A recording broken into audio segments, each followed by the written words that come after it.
Hello and welcome back to Body Beyond the Scales, the podcast that gets you stronger and more confident in your body through building better habits. Today, I'm joined by Josh, who is going to be talking to us all about being a healthy role model for your kids and I guess those people that are around you. So, without further ado, Josh, who are you? Hello, thank you. So I am first and foremost a dad of three, two girls and one little mini me, one little boy. I'm an online women's health coach. I have been for 6 years or so. Previously, before I got into becoming an online coach, I was in the military, so I was in the army for 12 years in the infantry, worked through the ranks there, left as a rank of sergeant. And then during my time, I was a physical training instructor. I passed my PTI course in 2016, so quite a long while ago now. So I've always been involved in the health and fitness industry, looking after yourself, not from the aesthetic side of points, but for essentially to be hard to kill. That was obviously being in the military is what you are there for, is to try and make it harder to be killed essentially. And the fitter and stronger you are, the better chances that you have, and the more robust you are. So that got me looking more into the away from the aesthetic side of things and more the functionality side of things. And then when I come to leaving the army, or 2 years before, I'm going to give you my life spiel now. My main thing is when I got to the halfway point, so like 12 years, I was always going to reassess what my life was like, what family was like, and what are we going to do in my career moving forward. And when I got to that point, I realized it was time to leave. I got two beautiful children. I wanted to spend more time with them, more time with Laura, my partner. I wanted to be around for them. And I'd kind of achieved what I wanted to in my career. And it wasn't really going anywhere else. It would have been just, I'd have left a miserable old man, essentially. And I've seen it happen to loads of loads of lads that stay in there too long. And then I decided what better thing to do than jump into what it is that I love, which is in the fitness industry. Had no clue what to do. Started out just doing a few sort of family one-to-one clients, all that sort of stuff, which then quickly evolved into me starting my own business, Josh Hubbard Fitness, and then coaching hundreds of women to the point where I'm now being invited onto podcasts by the lovely Holly, which is incredible. Journey, what journey? I like that you ended that with that was the peak of the journey. It's all been leading up to this moment. 12 All years this service training, what it's in all the been army for. for this. Yeah. So really interesting that you said there as well, like you were training people to make it harder to kill them. What's actually quite ironic is that like that is looking at longevity, and something that we often don't speak about enough is that health and fitness is about longevity. And in there, you were obviously talking about like short term, you're in quite an intense situation, you want to live for a little bit longer, versus like where we're talking about longevity now in more an everyday sense. Like that is really important, and I think it's something that we should all take from health and fitness is the better that we treat our body, the better the habits that we have and build, the more the chips are stacked in your favor for a longer life that you have a good quality of life. Yeah, exactly. It applies. The harder to kill philosophy applies to everything, doesn't it? You know what I mean? So it is absolutely. And that sort of quality of life is what's most important for what we sort of have now. Yeah, I think maybe that might be like a sort of slogan that I will be going around using and just being like, yeah, I'm making myself harder to kill. Look, there's a guy who's already got a program. He's already sorted it. An ex-military guy's already got a program called Hard to Kill. Nice, nice. Already got it, man. So let's talk a little bit about you then and your role as a parent. Because I imagine for you, like life changed when you had your first kid. You said you were still in the forces, but like, what changed for you in terms of how you felt about your own health and fitness? Um, That's a really funny question to answer, to be fair, because I didn't really have too much time to think when my firstborn Esme was when she was born, because we was getting ready for operations. We was well into pre-deployment training, getting ready to be deployed to South Sudan. So it was very sort of thick and fast, and I didn't really have too much time to appreciate it, if I'm honest. And at the time, funnily enough, a couple of weeks before she was born, I ended up breaking my foot. So I suppose I kind of had quite an appreciation of health and fitness when I did break my foot, and I couldn't really do anything. And it was kind of hanging in the balance whether or not I'd go and be deployed or not. So in terms of the appreciation for health and fitness, then it mainly made me reflect more on not doing stupid things. Because I was jumping off walls and whatnot, which led to me breaking my foot. So that was probably one thing. As we age, don't do stupid things because your body's not as versatile as it once was, maybe. but then also reflect a little bit more on my training. Whereas I'd always done maybe being in the military, more sort of ego lifting, not really proper structuring or using any sort of single leg movements. And again, that may have been the reason why my foot ended up being broken. I don't know, but it made me just take a bit more of a structured approach to my training, incorporating single leg movements into that. But then I'd say the sort of the wheels, the cogs started turning a little bit more to um, with me having a little girl, on the example that sort of me being there and showing her what fitness is about and like incorporating her into that sort of world from a very early age. Has been really important because when she first started sort of walking, she would then start to mimic what it is that I was doing. We've got like a gym in the garage, so we'd have her in there. She'd be like hanging on the bars and stuff, and we got our little dumbbells and that sort of stuff. So it's quite important from an early age to see her picking up on that. They've all three of them are sort of going in the same way because they're immersed in that world. When I'm up at the gym, quite fortunate that the gym's it's owned by a good friend of mine, so we can go up there after hours and whenever we want. So they're immersed in that. So probably that leading by example is probably the biggest thing for them to see and taking sort of health and fitness a bit more seriously that way. Yeah, for sure. First off, I bet that was adorable seeing your small child like dead hanging and like just with some little dumbbells. I think that's why we need to start with that. But then second off, then when it comes to like being that role model, like why did you think that that was important? Like why were you like we need to like why did you need to show Esme like what health and fitness was? Um, I think I never, I'd probably say I was quite fortunate because I say fortunate, maybe not. I don't know if that's the right word. I was never like my mum and dad they've never been into fitness. So it's never, I don't even know where it came about, why I've always been so interested in it because they're completely opposite to that. They've never really took fitness seriously or healthy eating or anything like that, or been that bothered by it, that sort of generation. So it was probably my military experience that really sort of drove that into me and showed me the importance of it. And I didn't want my children to then, not that there's anything wrong with my mom and dad, but I didn't want them growing up not being healthy and active. And I wanted to try and break that generational cycle essentially from what my parents with me. It doesn't really make sense because even though they weren't so active or anything like that, I ended up being the most active person ever. So I don't understand how that even came about, but I just wanted my kids to be like that from the off, but do it properly. Whereas there's so Mhm. much conflicting information now, especially with the rise of social media and all that pressures that's put on young children.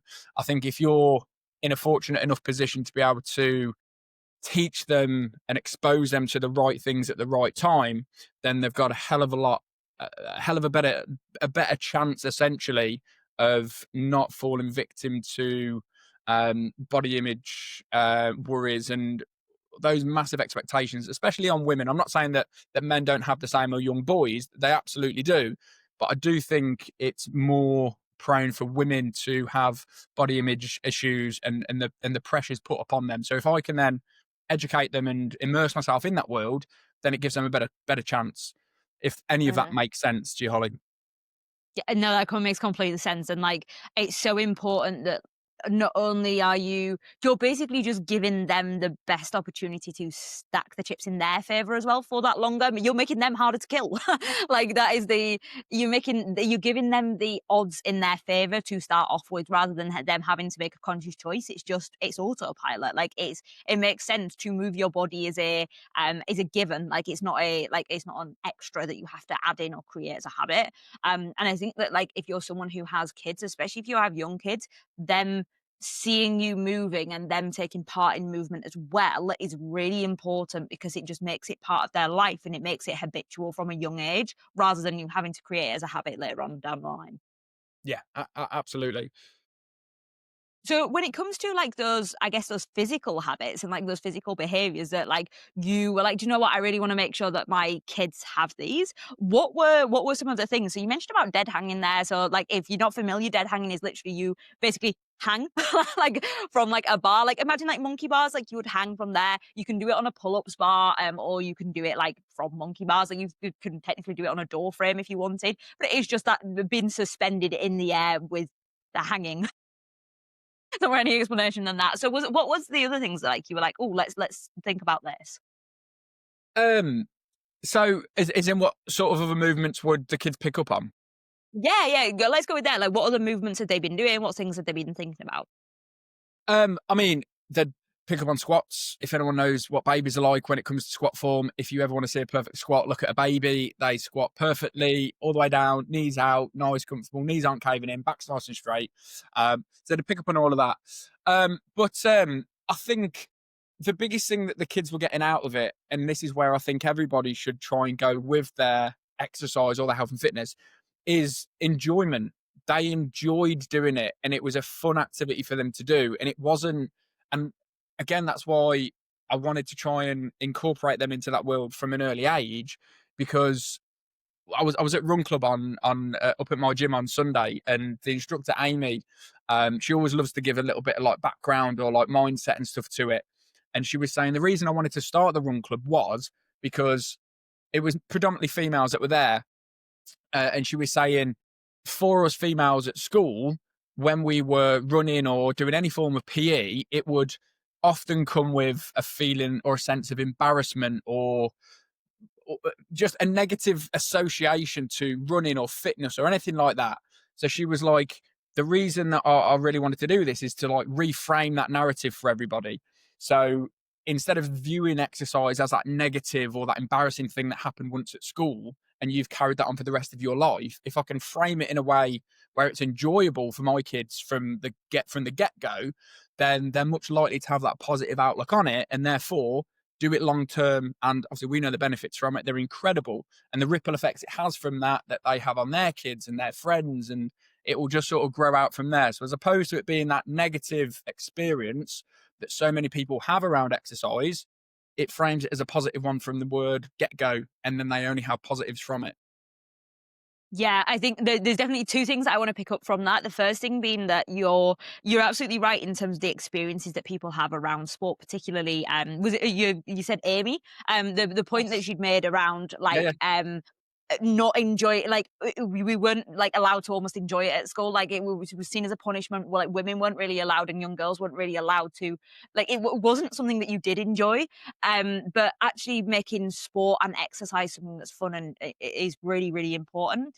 But the point that I wanted to make on that is that there are lots of things that create barriers to women exercising. And if you are a woman listening to this, which chances are you are, because I've looked at my stats and you're mainly women, so if you are a woman listening to this, like if you think back to your experiences of sport at school, what made you more interested in it or less interested in it?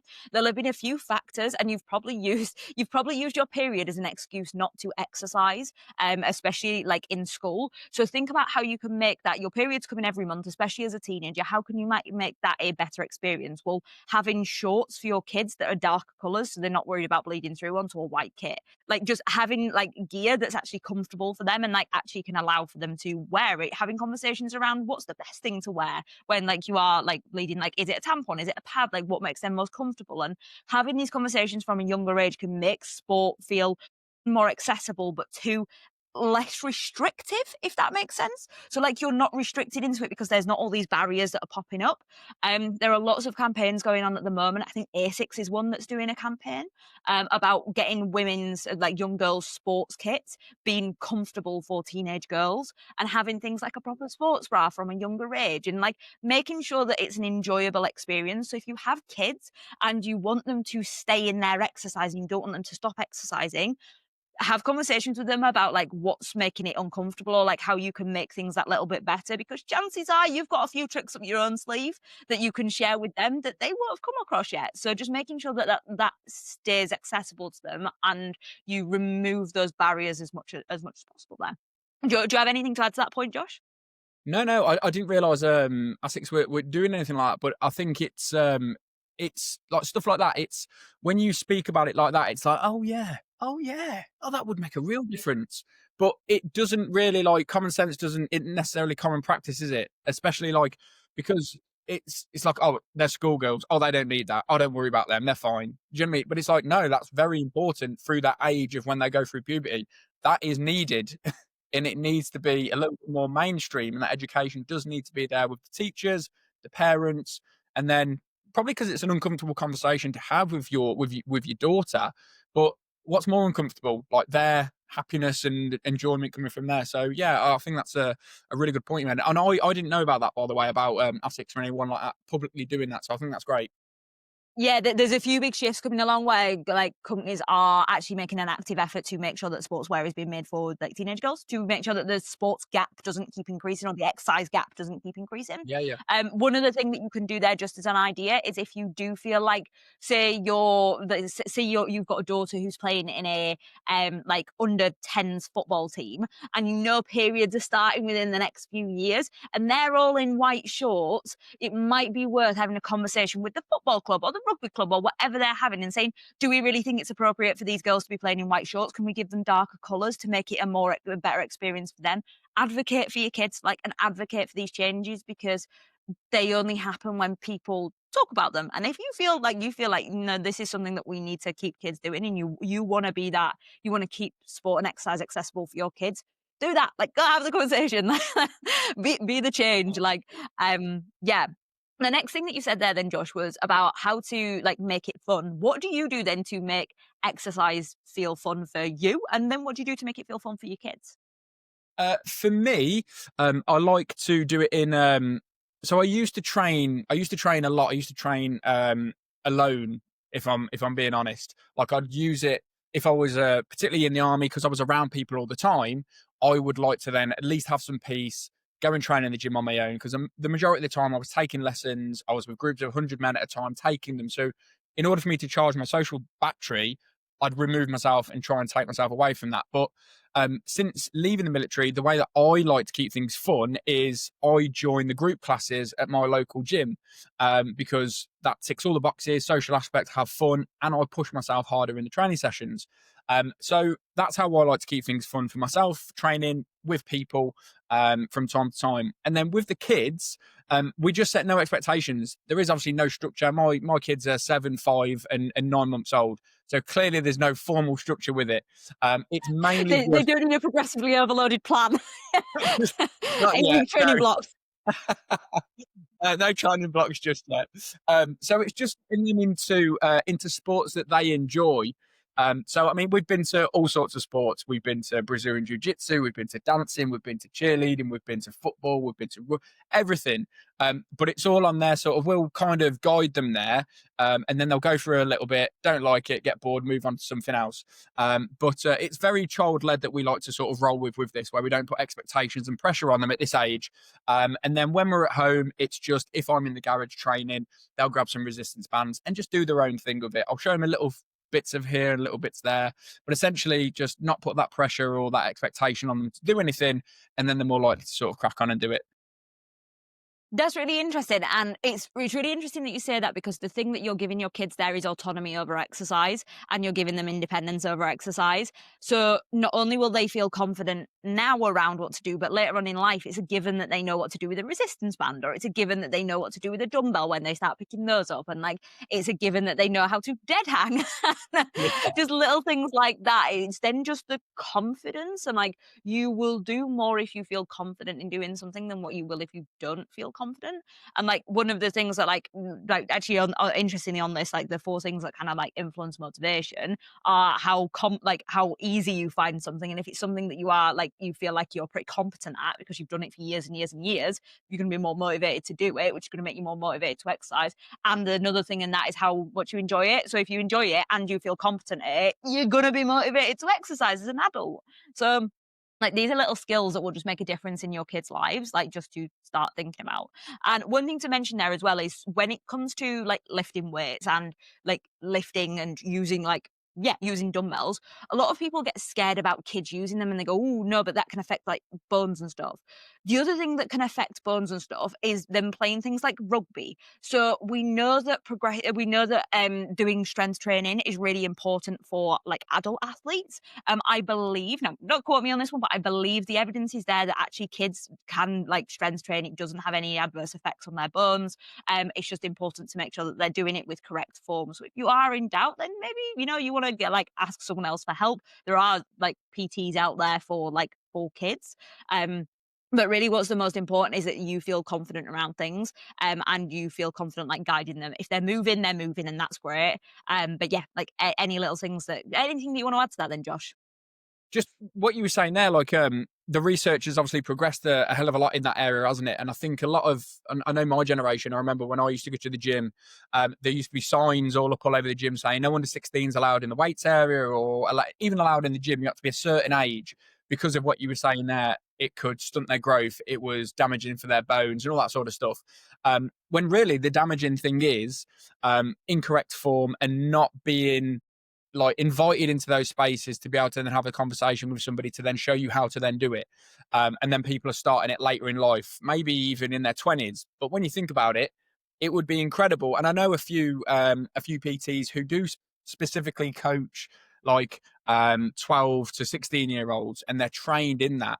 It would be far better if you could encourage children to go into a safe environment for an hour once a week or so, learn the proper technique, as opposed to keeping it restricted for when you are 17, 18, when you've got a hell of a lot on your plate, you're just starting work, you don't really know what you're doing, and then you've essentially missed 10 years of training and gains, essentially. I think if anybody is listening and they have got like a teenager, have a search for in your local area, because there are quite a few places now that do, and gyms that do put these kind of clubs on for kids to go around. And obviously you can go as well yourself, or if anyone is sort of home educating, like we home educate our three children, well, two. Obviously Havana can't be educated in a minute because she's an absolute baby. She's like not even 1 year old. What But do you mean start early, Josh? Start early. yeah, what she does, she comes up to our mummy and baby class and watches the mums do deadlifts and stuff. So she's there, she's exposed to it. But if you are into the home education or even like summer clubs, I know places do this as well, which is also very useful. So if you are in that sort of area, have a little search and see. You'd be surprised what's out there if you want to get the kids into that in a safe environment. And again, on that note, as Josh said, there's plenty of people that do this, like for work, like work with say like 12 to 16-year-olds. If your kid is part of a club and you can again speak to the coach and say, what are you doing in terms of like encouraging strength and conditioning for them, or like encouraging them to do some resistance training to like strengthen their joints, to strengthen their bones, to strengthen their muscles in this sport that they're playing, they're less likely to pick up an injury. And we all know what people are like with football injuries and their career being ended by a dodgy knee. So if we can minimize dodgy knees, then you never know. You might have a kid that's going to be a football player. Um, but minimizing that injury risk and like speaking to like say the coach of the club or whatever and saying, can we get in someone to come do a strength and conditioning session? Can we get someone in to like do a weekly drop-in session that the kids can attend and like they then get used to lifting weights? Like doing things like that or collaborating with a local leisure centre. Like there are ways to reach out and access this kind of thing. It just sometimes is important to know what you're asking for. So yeah, just little things like that are really worth doing. If you can do that to advocate for your kids or advocate for yourself, super important as well. Yeah, and just a point on that. You've just reminded me. So Amy, my strength conditioning coach, she does this for Lichfield Swimming Club, which is from the ages of 12 to 16. And they approach her and they come twice a week and they do strength and conditioning. And since they've been doing that over the last 6 months, they've took more trophies. They've won more races from doing this and implementing this in just from twice a week. So if you do have a local gym that you know that's not like a mainstream chain, go and speak to them because they will be able to put this on for you. And it helps small businesses as well. Yeah, and like if you can go support like a small business, it's not just us advocating for like all of our pals, but like if you can go support a local studio, like or a local PT who is able to do these things, they have their own equipment, they have their own space. You're not necessarily fighting a leisure centre's rules and regulations and stuff and saying, oh well, we don't know. Like you can go speak to them directly, get them in contact, and yeah, like go support small businesses as well. So it's definitely not a bad idea if you are, especially if you're listening to this and you're like, oh, actually, I coach the girls football club, like whatever it is, or my friend does that. So just have a think, like, and see how you can do that. And I think to just recenter to the conversation of being that healthy role model, I also think it's important to advocate for things and ask for things when you want to, because that's how we stand up, that's how we move forwards and actually create spaces that we want to see. Like if you advocate for stuff, you get what you want. Like at least you move in the direction of that anyway. But yeah, so making it fun. Then you said obviously making it into something that feels like a fun experience for the kids. Yeah. In terms of like what you do then, so you said that they've done Brazilian jiu-jitsu, you said that they've like done swimming. Was that one of the other things as well? Like give us a bit of a rundown of what's the Quickly go stuff that your swimming. kids do. Say that again, please, Holly. Give us a rundown of what's the stuff that your kids do. So first and foremost, they are very feral. They're wild. They're absolute lunatics.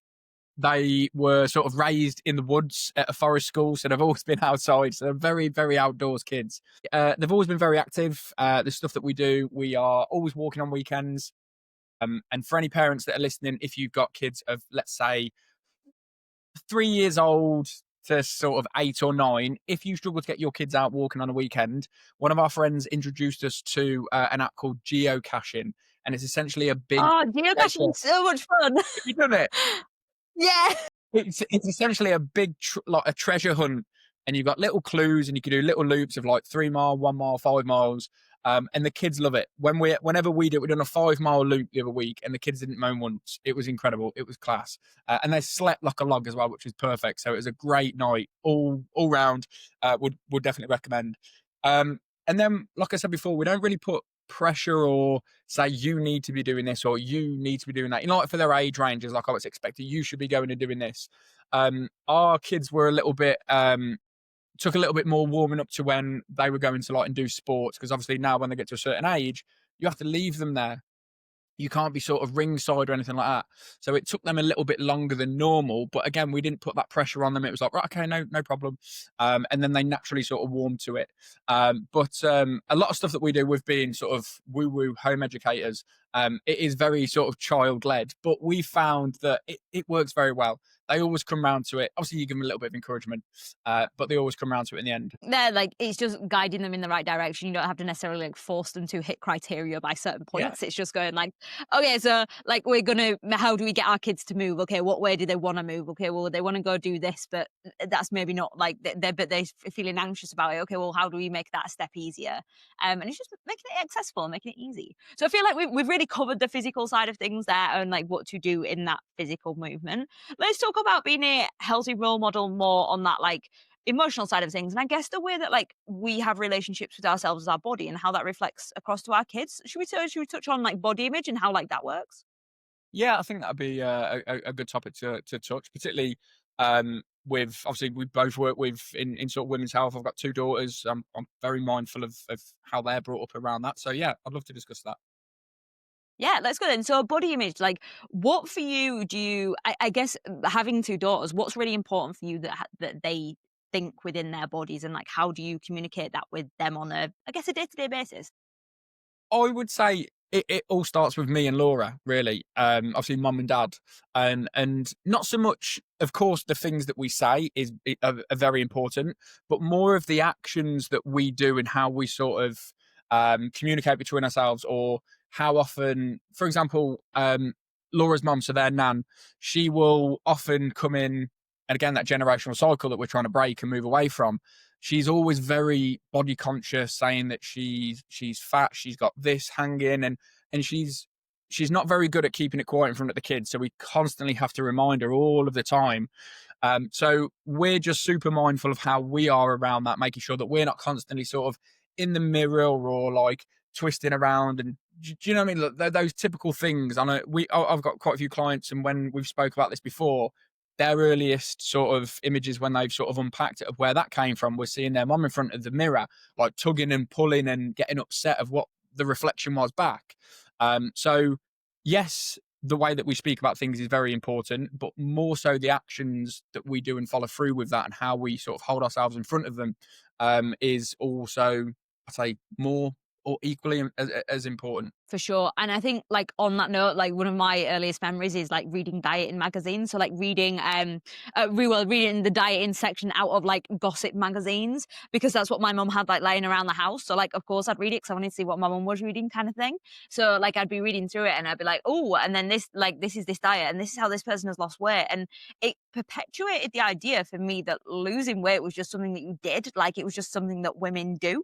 And like having that like as a role model, as kind of like an expectation that had been set, really like affected my relationship with my body and my relationship with myself without any person saying anything. It was just how it was influenced from my environment. So I guess thinking as well about that environment and yeah, like what's around. You said there obviously like you have this like one aspect in your like immediate family unit, but then when you add other people into the mix, they have their own ways of thinking and feeling about their body, whether that be a positive relationship or a negative relationship. How do you, I guess, how do you approach those conversations with people? Like where you said there with you, was it with your mum, with your mother-in-law, where it's saying, actually, can we hang fire on like on, I guess, talk like this, or like can you make sure that like you're capping that? Because I think that's probably something that we all experience is older generations having a different perspective on things. Yeah, a lot of the time it just comes across as me and Laura moaning because they don't really understand. And we always feel that we are moaning at them because it's like we have to keep repeatedly telling you, but I've got to try and remember it's like it's not their fault. It's just how they were raised and what they believe. And it's obviously we're trying to raise our kids differently to that. But that's the one thing that we do try and really shield them from that. Like me and Laura, we don't diet. You know, we're not repeatedly trying to go through cycles of this, that, and the other. The cupboard's filled with all sorts of foods. We encourage them to eat all sorts of foods. We don't talk about good foods, bad foods, or treat anything like that. It's all just dead sort of neutral, so the kids don't then pick up on that from sort of moving forward. But I mean, a lot of the time, we just have to remind our parents how they speak about themselves, and if it is going to be a negative, try and just take a little pause and think about what you're saying and who's around, because it can massively play on kids' minds, and they can then mither about it um, for God knows how long, and then that could be the catalyst of it turning into something that grows and grows and grows into them having that poor relationship with their body, their food, or whatever it may be, all from that one throwaway comment from a parent who doesn't understand. Yeah. And like this is the thing, is we can't control what's going on within our kids' heads, and we don't know what they're like repeating or like the conversations that they're having with themselves. So actually it's a very squeaky chair. And I don't know if you can hear it through the mic, but I've just moved and it just started squeaking. But yeah, we don't necessarily know the conversations that like our kids are having like within their heads, and like the way that they like communicate with themselves. So just making sure that as much as you can, the majority of what you are like leaving them within their environment is positively going to affect them. And then like if there are a few things, because you can't wrap them in cotton wool, of course you can't, like, but if there are a few things that are coming in, it's small little bits, and it's like 1%, 2%, and 98% is this overwhelming idea of either body neutrality or body positivity, or kind of whichever way you want to look at it, and having that neutral to positive relationship with your food and your body. Yeah, absolutely. So when it comes to like your, I guess how you like approach food in your house, you mentioned there like you have no good and bad foods. What would you say that you do to encourage healthy behaviors within your kids? So, for example, like eating fruit and vegetables, whilst also not using that language, because I think that's something that like if I had kids, like I definitely find more challenging to think about, because I'd be like, you, of course, you want your kids to eat plenty of fiber. I had a discussion with my partner Julia the other day about how we'd do it if we had kids. We were like, how would you get our kids to eat more fruit and vegetables? But yeah, I'm curious to know what you actually, our hypothetical kids, yeah. I'm curious to know, like, what do you do to encourage consumption of like healthy and nutritious, like, and nutritionally dense foods, but not to place them as this perfect thing? It's very challenging. I'm not going to lie. It is very difficult. And also you have to kind of, you got like a battle with yourself as well, because you'll want to go to your default setting of like, oh, if you don't eat it, you won't grow up to be big and strong, and put, you know what I mean? Put those sorts of labels out there. So it is very challenging, but we just try and come at it from a place of you'll have plenty of energy. You'll be able to do more things. You won't be as tired. And just try and frame it as that positive to them.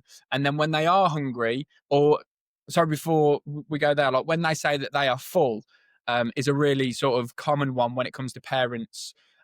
It's, oh, you can't leave the dinner table until you've eaten everything, which is kind of not getting them to understand and honor their sort of fullness and hunger cues. So if you were to just leave them sitting there, and they'll force themselves to eat it essentially. But when they say that they are full, we will have a little look, we'll have a little like critical thinking around it and be like, right, okay, if you think you are absolutely full, absolutely fine. But if you want to come back to it, come back to it. And then they start to understand it a little bit more from there. But we don't make them sit there and stuff their face around that. But it is very challenging to try and not, and we all will make the same mistake of going down that road of what our parents would, and you want to say those things to them, like, no, you'll stay there and finish the whole plate, or you've not eaten enough, because you'll be worried about them, and you'll start to notice that they're not eating enough food, and then you'll want to make them physically eat everything on the plate because you're worried about them. But we always just try and put that positive spin on it, about how it will make them feel when they've got more energy. They'll enjoy whatever they're doing a little bit more. They can do it for a little bit longer, and then the conversation around sort of fruit and vegetables. Fruit isn't necessarily that bad because they love the taste of fruit, so that's not really a problem. But the vegetables can be fairly problematic, and if I'm being honest, you either just mash it up, hide it in certain foods, or just try cooking it a different way. Try frying it. Try putting it into like a curry, so you've got some sauces with it. We found that's a really useful way of helping them to eat sort of broccoli, cauliflower, all that sort of stuff. So just being a bit more creative with how you frame that food to them, how you package it up, as opposed to, there's some broccoli, there's some carrots, go and eat it, because they're not going to eat it. Adults don't eat it. So you got to package it up and make it look nice for them. Yeah, like, and seasoning goes a long way. Like, even as kids, Yes. like if they like different flavors, like ask them and be like, okay, what do we want? Like, and involve them in the cooking process of, do we want spicy food tonight? Do we want like what do we want this food to taste like? Do we want sweet food tonight? Because okay, spicy food might go down the line of, okay, we put in some pepper and paprika on top of our broccoli, or like if we want sweet food, are we gonna put the carrots in and actually we're gonna roast the carrots because that'll bring out the sweetness, and then we're gonna roast red peppers. Like, what is it that you want? But involving the kids in that experience, like, will also get them. Again, it brings back autonomy. Like, just yeah. I mean, don't get me wrong. I'm sure kids have opinions on things, and you're like, no. You still have those boundaries with things. It's very child led. Yeah, Still need those solid boundaries that are respected. Absolutely. Otherwise, it's chaos. yeah.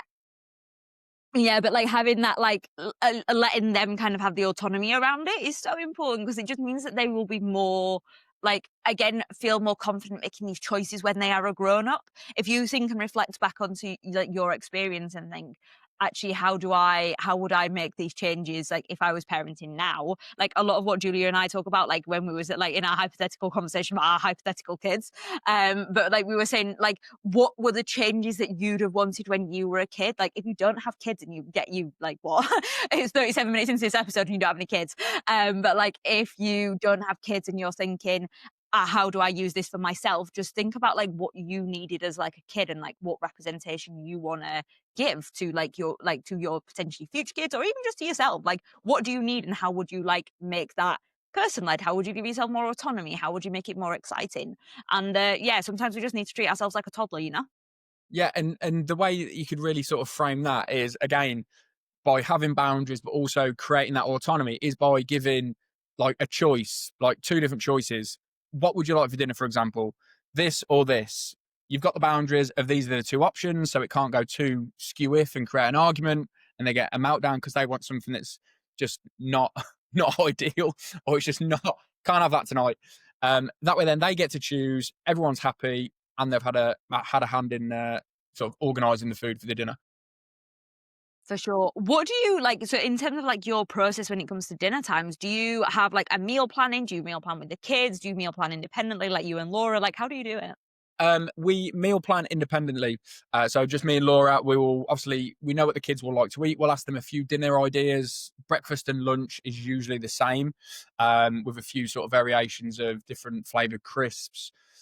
or chicken balls or sausage rolls or something a little bit different, or they'll change the fruit. But essentially, breakfast and lunch are always pretty much the same. And then dinner is more, we'll ask the kids for a few options, and then me and Laura will basically just get the normal staples that we'll get, like chicken, beef, mincemeat, all that sort of stuff. And then I mean, parents who have got maybe 2 kids or more will understand this. The number one rule I can give anybody is do not let the kids get too involved in cooking or helping with too much, because it is chaos. It is nice when you've got one child. You can let them get involved as much as you want. But if you have more than one, you have 2, 3, or 4, big, big, massive no. Do not let them help. It is awful. It is a massive red flag. Don't do it. But it sounds nice. It sounds very Instagram worthy, but don't let them get involved too much, because you'll be pulling your hair out. But in answer to your question, we let the kids choose a few dinners.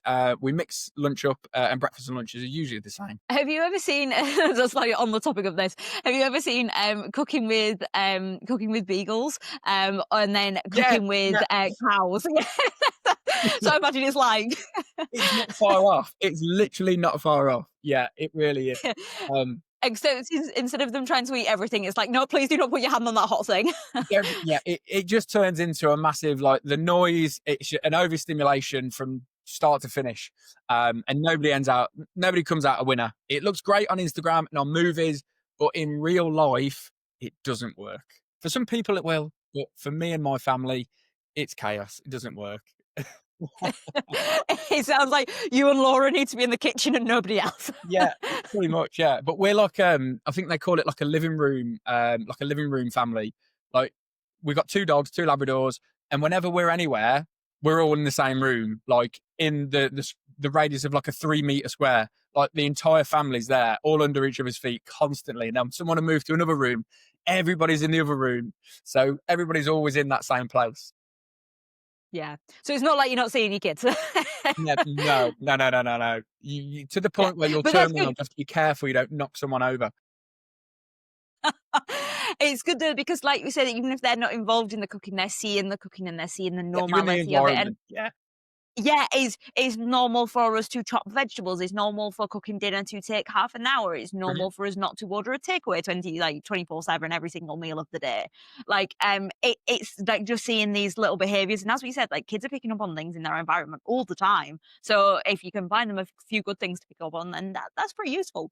Um, but yeah, so I guess, is there anything else that you feel like you do, or do you feel is important that just allows you to be, I guess, as you as an individual, be a healthy role model for your kids?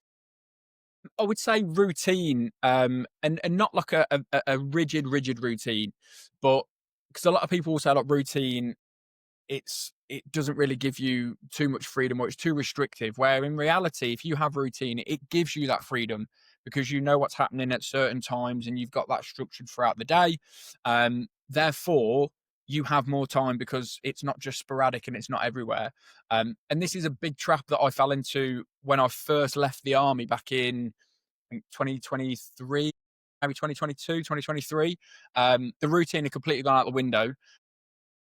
It was just a massive slog all the way through. And I couldn't figure out what was going on. I was like, "Why is life so difficult right now, man?" I was like, I don't understand it. It's very stressful. I've no idea what's going on." And I realized it was the routine. And then once I started bringing that routine back in, nothing massive, just like my set meal times, for example, that I just let slip, from working all the time and being in the office. The kids in that were all still having their same meal times, but I wasn't attending them. So just something as simple as that was making a big difference and helped me better structure my day. And then from there, putting in training, little blocks, school runs, all that sort of stuff, it gives you that breathing space to then think about what you can do left and right of that. So I would say routine is the biggest thing that makes our crazy family tick and run along as smooth and as maybe as successful as it does. If you were from the outside looking in, it looks like it. From the inside looking out, it's just chaotic. But that gives it the structure. Yeah, I think that's something that's really important, is that, like, structure works for kids really well, but structure also works for grown-ups really well as well. Like, again, if you've got kids, if you don't have kids, like, routine actually just makes so much of a difference. Especially if you're someone who is like, if your day-to-day doesn't have much structure or routine anyway. So say if you are self-employed, say you are on maternity leave, say you are a stay-at-home mom, stay-at-home dad, like, whatever your kind of like like if you don't have any structure within the day, use the kids' structure and use the kids' routine to kind of like piggyback your own routine off of that and build your own routine within to that. Because if you have all the time in the world, it can also feel like you have no time in the world. So just finding ways to build routine so that you have that freedom and flexibility to be able to do almost like pockets of nothing when you want to do nothing, but not so that you're constantly your entire day is just filled with nothing and you sit scrolling through TikTok wondering what you've done with your life. Um, so Yeah. not speaking from experience, I definitely didn't do that yesterday. Whose law is it? A task will take as long as the time you give it. uh, Parkinson's law. Fox's law, exactly. Fits perfectly for this. Yeah, yeah. So like, and then just saying, okay, well, cool. I've got to drop the kids off at school. The school run, I'll be back from the school run at 20 past 9. Saying, right, well, my workout's going to start by 9:30. Then between 9:30 and 10, I'm going to be doing my my workout, and then I'm going to shower, and then I'm going to be cracking on with my day from 11 till this might be say you're on maternity leave or you're a stay-at-home parent or whatever. But like then it might be a case of right, and then I'm going to do shower, get ready, do the washing, and that's going to take me up to 12. Like, but little bits of routine and structure like that, or been like, oh, it's a Monday, and on Mondays I do this job, or like whatever. Just having that routine and structure just makes everything so much easier, and it will make you feel more structured as well. And like having that around, say, meal planning and saying, right, okay, well, we always meal plan on a Sunday, or we meal plan on a Friday, we go shopping on a Saturday, and then we meal prep on a Sunday, for example. So like, yeah, little things like that, just little bits of routine and making it habitual makes it so much easier for everyone. Yeah, and it gives that purpose as well, doesn't it? You've got a purpose for each day, which then everybody likes to work towards a purpose, as opposed to just floundering around. So that purpose is a huge thing there. For sure. So I feel like we've kind of like given this a really good conversation on like how to be a healthy role model. And hopefully, if you're listening on this, you've had a good thought as well about like how you want to like show up for your kids in a way. And obviously, this has been in conversation that's aimed around like how you can represent things for your kids. But there's obviously a bunch of other episodes. There's like 150 something other episodes, I think, of the show. So if you've got any other like kind of questions on how you can do it as an individual, then go check those out. But before we go, Josh, I would love to know what does being healthy mean to you? Um, like I said at the beginning, really, really good question. So being healthy to me means me being able to do all the things that I love and enjoy for essentially the rest of my life. And not only just being able to do them, but being content and happy within myself. Like it's more health and fitness for me is obviously being there for my kids, sort of first and foremost, but more of a uh, not a selfish reason, but obviously, if I wasn't looking after myself, I can't then go and look after everybody else. But for me, more than strength, more than how I look, is more how I feel. And if I feel content and confident and happy, then that's all I want from health and fitness. And obviously, that comes from me doing certain actions to get there, which is doing things that I don't necessarily want to do, making sure that I'm showing up for myself, for my family, doing boring things, doing the boring shit daily. Whereas that's having similar breakfasts, having good nutritious lunches, having a bit more flexibility when it comes to my evening meals, so I can really enjoy that family time with my kids. But the big thing that I'm chasing is contentment and how I feel, as opposed to how I look and all that sort of stuff. So that's the biggest thing for me, and what health means to me is contentment and being there to support my family and do the things that I love up until my last dying breath. For sure. I think I keep seeing a lot of content at the moment about like older people who've got a better quality of life. And one of the things that they have, like they are doing is exercising regularly, like, and they are able to do that. And it's almost like if you stop using it, like you lose it. So like being able to do that for a long time, having like bones and joints that can like actually cope with that comes from like the day that you are born, the impression, you know, the things that you're putting into the world, like, and like, so your experiences of the world plus like your entire life onto that will lead you to how you are in your last 10, 20, 30 years of your life. If you want a good last 10 years of your life, then put the chips in now, like stack the chips in your favor and you will have a better quality of life then. Yeah, exactly. And a lot of thing that people don't realize is like the application of actual strength training is if you was to fall, you can grab onto something and hold on to it because you've got the grip strength, or you've got the speed and the reaction in your legs to arrest yourself so you don't then fall. And they're the practicalities of it in real time. Whereas a lot of people won't have that. They'll stumble, they'll fall, can't catch themselves, leg won't go out because they've not trained it. So absolutely, use it or lose it, man. It's almost like you said, from the start to the end, harder to kill. You got to be, yeah. You've got to be. You've got to be. Last 10 years of your life, you want to be as hard to kill as possible. Death Wow. is knocking on your door, and you're like, nah, I do my strength training. You'll see the guy going on Instagram. Put hard to kill. You'll see him. I think his name's Mark. I'll go find him and see what he says. You already got it well. So speaking of Instagram, if people want to find you, Josh, where's the best place to find you? What's your handles? And where's the best place to get you? So the best place would be on Instagram, and my Instagram is at jhubbardfitness. Perfect. So any questions, feel free to drop me or Josh a message. But otherwise, thank you very much for listening. Please give the episode a 5-star review. Obviously, for all of Josh's wisdom and quite frankly, giving me the line harder to kill. Otherwise, have an absolutely fantastic rest of the day. Thanks, Ali. All finished. Thank you very much.